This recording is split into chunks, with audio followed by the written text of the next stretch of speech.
Welcome back to Missions Dilemma session number 6. In the last session, we looked at feel-good ministry and we used short-term missions as our focus. In this session, I want to talk about know, go, show, and blow. I was born in Ecuador. I grew up in Ecuador and I'm an Ecuadorian citizen. But it wasn't really until I went back to live with the Waodani in my mid-40s that I really began to feel their problems as my problem. Now, I want to tell you a very personal story, and I want you to know that I don't want to embarrass anybody that was involved, but I think you need to understand just how deep and affecting some of these issues are that we've been discussing. The Waodani told me that they wanted me to help them learn how to fly. So we designed a plane and built it in the jungles, but we were assembling it in Shelmeta, the little town where my mom and dad worked and where I was born and lived. So Minkai and Tementa and I were staying in the mission guest house. While we were there, maybe 4 or 5 days, everything was just fine. But then when it was time for me to leave and come back to the States, they were going to fly back into the jungles. But the night before I was going to leave, somebody needed a car driven up to Quito, so they said that I could drive the car, which would get me up to Quito in a short period of time. So I went to the mission guest house leader and I said, I want to settle our bill. I said, I'm leaving tonight, but Tementa and Minkai are going to have to stay here tonight until their plane leaves in the morning. And he began to kind of hem and haw and said, I don't know what to do. And I said, well, if you need to charge me for tonight, that's okay. And he said, well, that's not the problem. And then he said, you're really going to have to talk to the administrator to work this out. And I thought, work what out? I'm just trying to settle the bill. And then I realized what the problem was. You see, Tementa and Minkai are Indians, and they weren't supposed to be staying in the mission guest house. And I thought, what do I do now? And then I realized I've got to go tell Tementa and Minkai, who are men that I deeply respect and deeply love, that they can't stay in the mission guest house. And it's not just that, but that mission guest house was built on land that my dad bought from the Shell Oil Company with a little bit of money that he had inherited. So I felt like that was my inheritance. And when Dad died, he and Roger were working on building that building. Before it was the guest house, it had been the mission hospital down there in the edge of the jungles.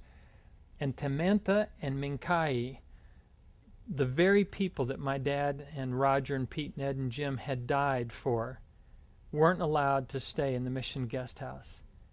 So I said, no, don't talk to the administrator. I'll tell Tementa and Minkai. But I'm telling you, I went and I tried to explain to them, and I just could not bring myself to tell them that they couldn't stay in the mission guest house unless I was there. Nobody wanted to tell us that we couldn't stay there as long as I was there. Now, I want you to know that that sort of thing doesn't happen overnight. It's not just one step. That's something that builds up over a period of time. But this compound mentality, remember we talked about Hudson Taylor? It's separating ourselves from the people that we go to serve. And it's contrary to what Jesus showed us to do by his example. But I have to admit, seeing discrimination like this makes me wonder what in my behavior might be just as insensitive and harmful. Now let's look at a few video clips, and I'm afraid it's me again, but we'll also hear comments from some of my jungle friends. Living out in the jungles on the receiving end of missions as opposed to the giving end, I just saw things in a very, very different light than I had ever seen before. And I've been on the mission field, been a missionary, but I've never really lived with indigenous people, like indigenous people, until the Waodani asked me to come down and asked me to come really more as one of them, not to come and be a missionary to them. The motivation for doing the groups is to benefit the Waodani, primarily economic. It really is an important thing that the Waodani be able to support their own church. But then I began to see that it did much more than that for the Waodani. For the first time in a long, long time, they were in the driver's seat. They were the experts. They were the ones who knew, and the people coming in were the ignorant ones. They didn't know how to sleep in a hammock. They didn't know how to hunt or fish. They didn't know what was safe, what was dangerous. They were helpless, and they were they were dependent on the Waorani, and the respect of the people coming in for the Waorani has begun to convince the Waorani that their culture has value. But there's a lot that is done with good intentions in the name of ministry that really hurts people. It undermines them, it makes them feel insignificant, it disenfranchises them. Muni torbai ebo winone baate o kino keki muni wa muni arbai winone da peniti tumi kuri bai ebo winone baate wa muni ebo wa keki muni barungi kino winone ba tuma munito arbai kuri ema kuri bai wa muni ema arbai. People were so inoculated into this concept that we're supposed to go and give and do and govern and support financially everything, everywhere, really forever. Iroge pun imba, mani agi bai, imba, rengun jiwe munga, nembu amba, ai agi bai iminya, watape. We send people out, and now this isn't universal, but it's the rule rather than the exception, where people go out for these little forays to do something, to paint a building or build a building or go door to door to do door-to-door evangelism in a place they don't know the culture, they don't know the language, and they come back feeling really good about it, about what they've done, and really on the other end, in a lot of cases, leaving, wreckage and brokenness.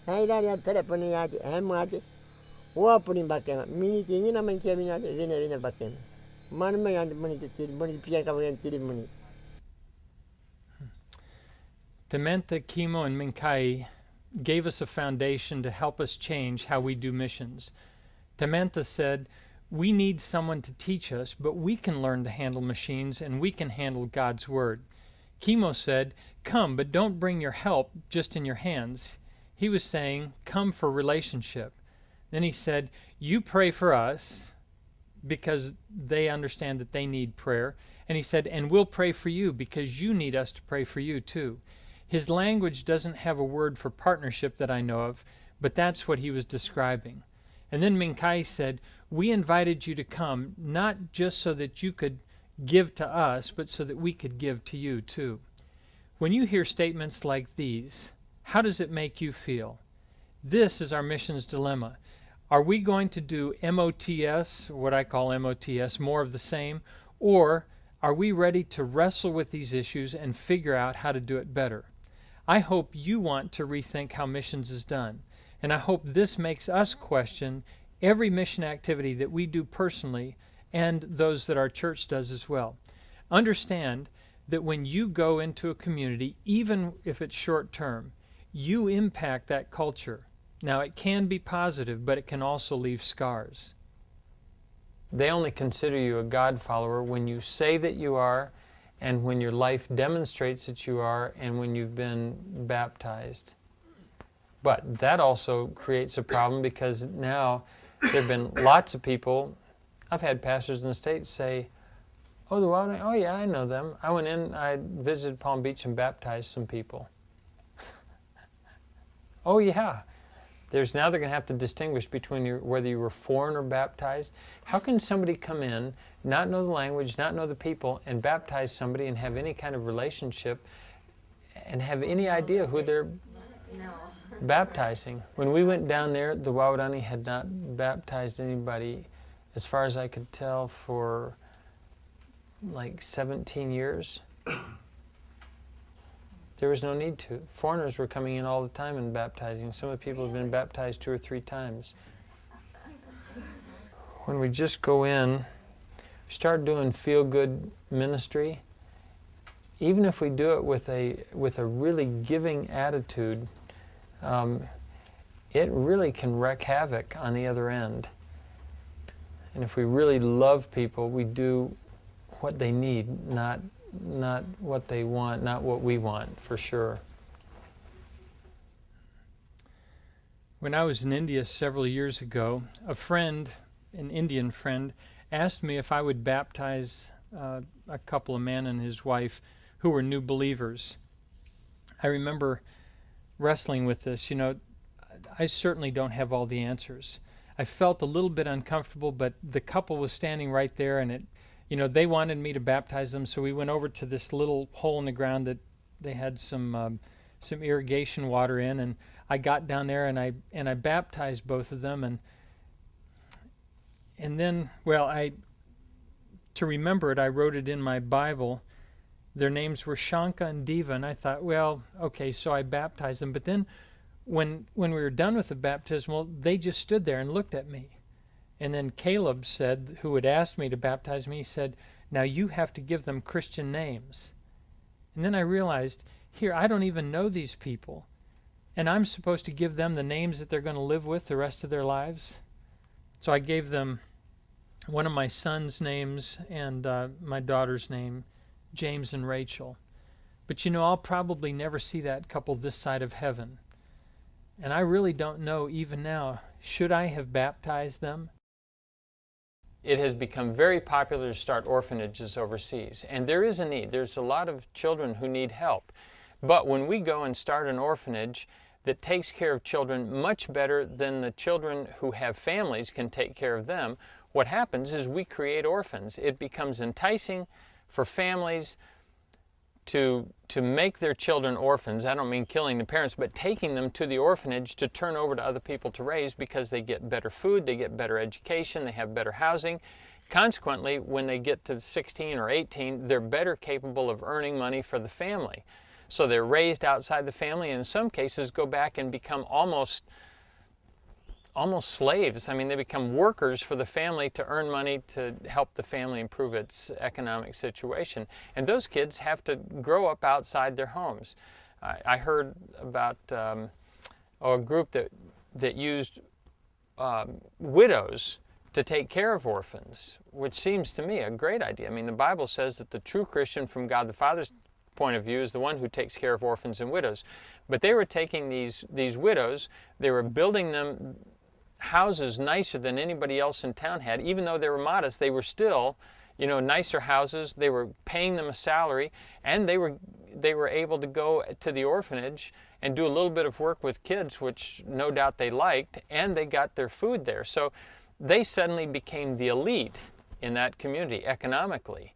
Well, you can imagine one of my friends who heard that said, wow, I'd hate to be a husband in that community. I mean, your chances of being knocked off by a wife who wanted to be a widow are just, we have got to look at and measure what we do for other people in terms of the benefit that they see, not the benefit that we see.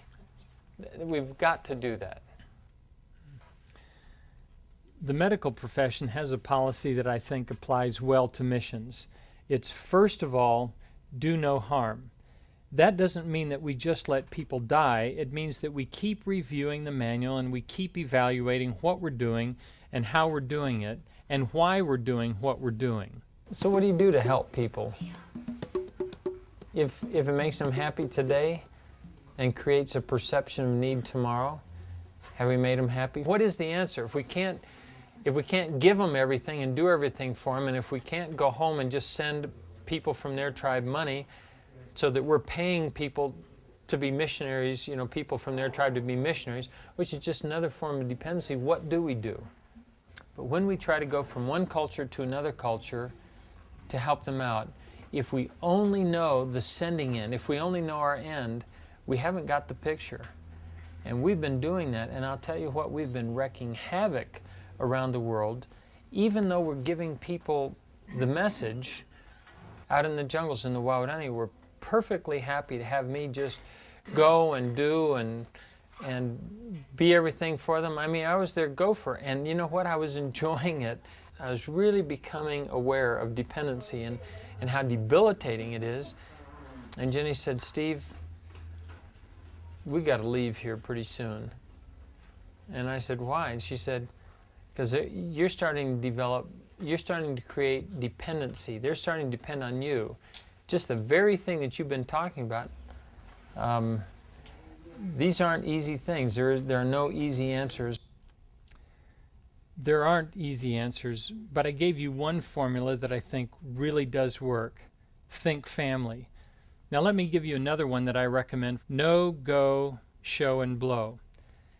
The know part is really important, and in the short-term missions arena, that hasn't been emphasized very much.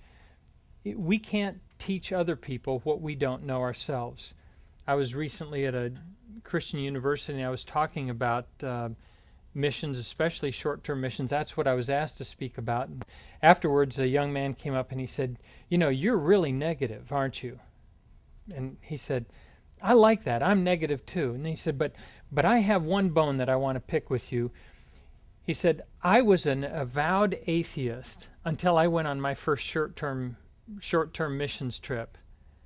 And he said, "I found the Lord on that missions trip." He said, "What do you think about that?" And I said, "You just made my point.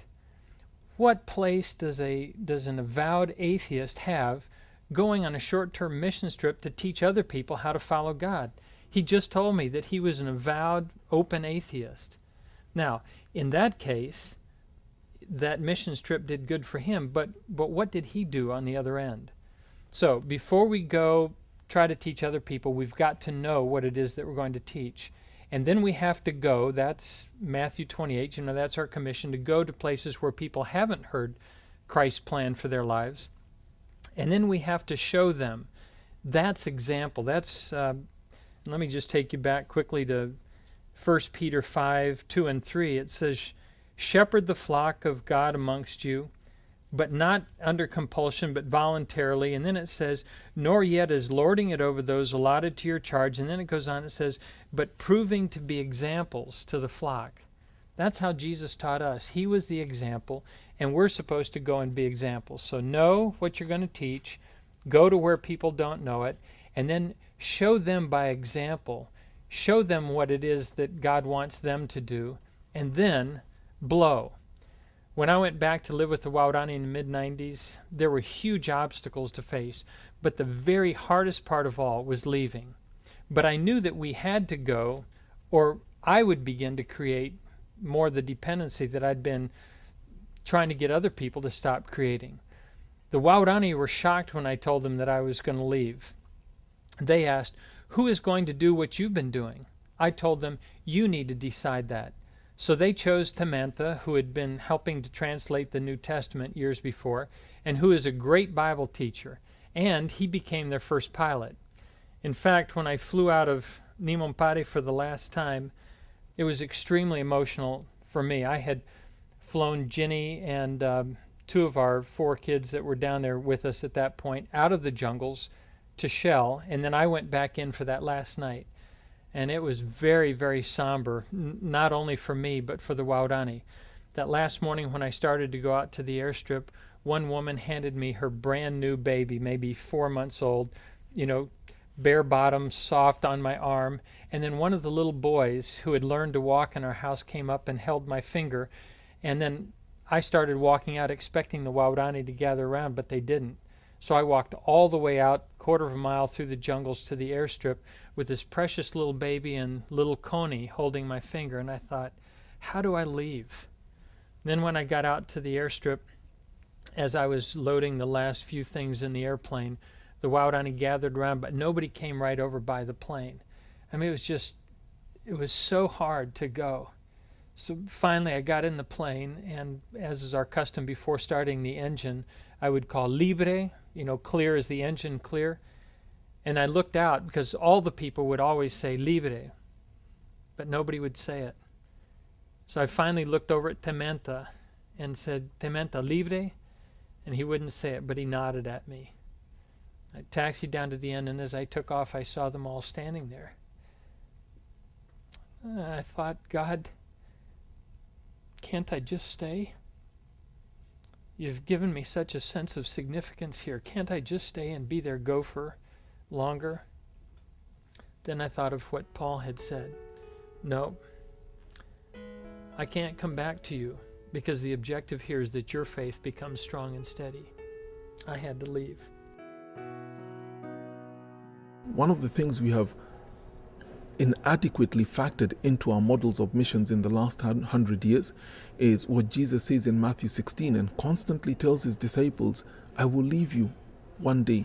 There is a succession plan, guys. Wake up, because I'm here for only a short while. We have not factored this in where Jesus did. We have not factored it in where Paul did. And Paul always entered a situation with a sell by date, recognizing I am not here for long. And so, guys, take the reins from the very beginning and be at the helm, because in 2 weeks, in 1 year, in 2 years, I will be leaving and you must continue. You are the leaders. That's not been the case. And sometimes the fear of even business as ministry is that you will never leave, especially if it works. If it doesn't work, yes, maybe.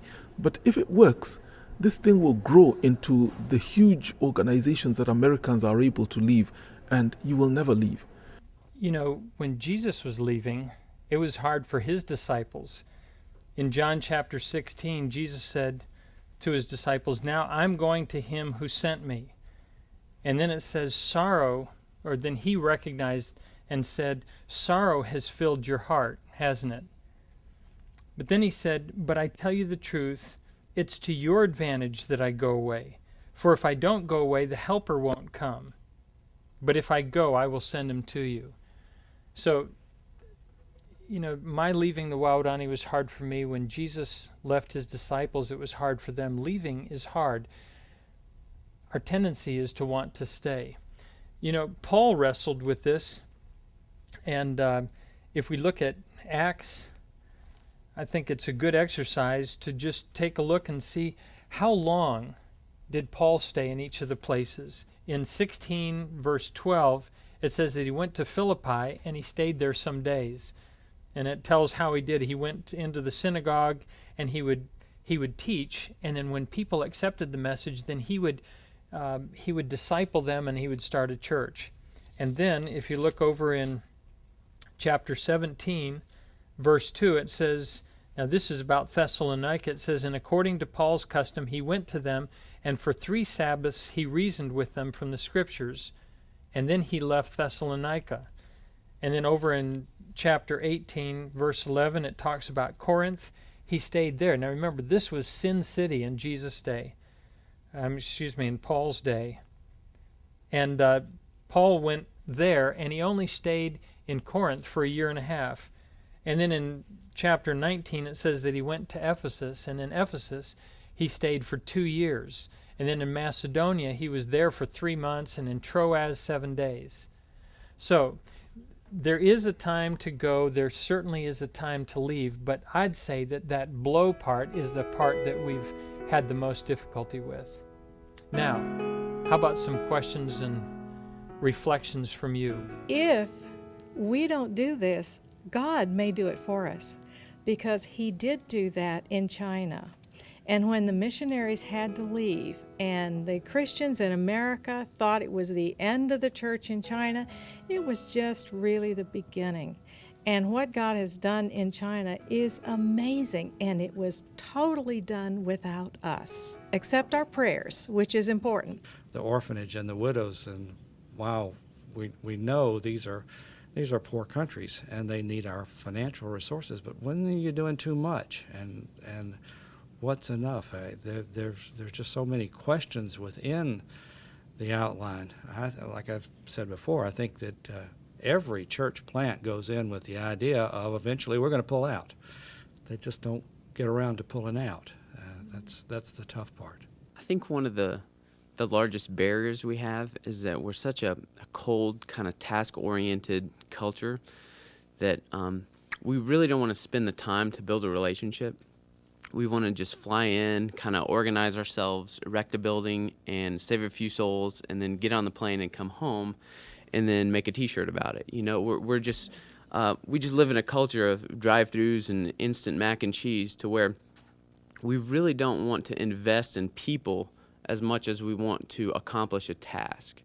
And I think changing that paradigm is not going to be a short-term thing. The widows and the orphans, that was a very sobering fact, that maybe the kids in the orphanage have it better than kids in the home, simply by giving more resources, more energy to that grouping than mom and dad can do at home, simply because they maybe don't have the means to supply for the family the way an orphanage funded by another group does. That's a sad commentary. All of us have been on short-term missions, and you go and you visit the missionaries that are there, the full-time long-termers, North Americans, and you not only come back talking about the poverty that the nationals are living in, but you come back talking about the poor missionaries. They have outside toilets, and they have to go to this market, open-air market, and buy their food, but still you compare how they're living to the people that they're ministering to, and there's a huge gap even then. And it's not a compound, but it's definitely an obstacle there, and that's where the North American has to get out, let the national, who can identify with the people, reach the people. One trip I went on, one of the guys that was with us, we were in the bush in Africa, and the missionary was the only one with a truck. And one of the guys on the trip said, "I think I'd become a Christian just so I could ride in that truck." We can't teach what we don't know. When we do understand the message, Jesus told us to go everywhere people haven't heard, and then he told us to make disciples. That's the show part. And then we need to leave. That's the blow part. Know, go, show, and blow. Now, there are thousands of ways to get it wrong and only a very narrow corridor that leads to getting it right. You know what? In the old missions model, it was mostly know and go, and do and do and do with very little show and very little blow. In short-term missions, it's been go and blow. It doesn't really matter if you know, because there's really no time to show people. Timing is critical, not too short and not too long. For Jesus, it was about 3 years.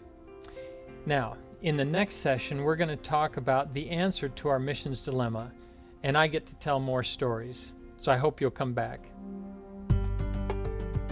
The program Missions Dilemma is part of a series. Get all 7 programs by ordering the DVD series from iTech. www.itechusa.org and click on Store. Also recommended the companion workbook and the book The Great Omission. itechusa.org.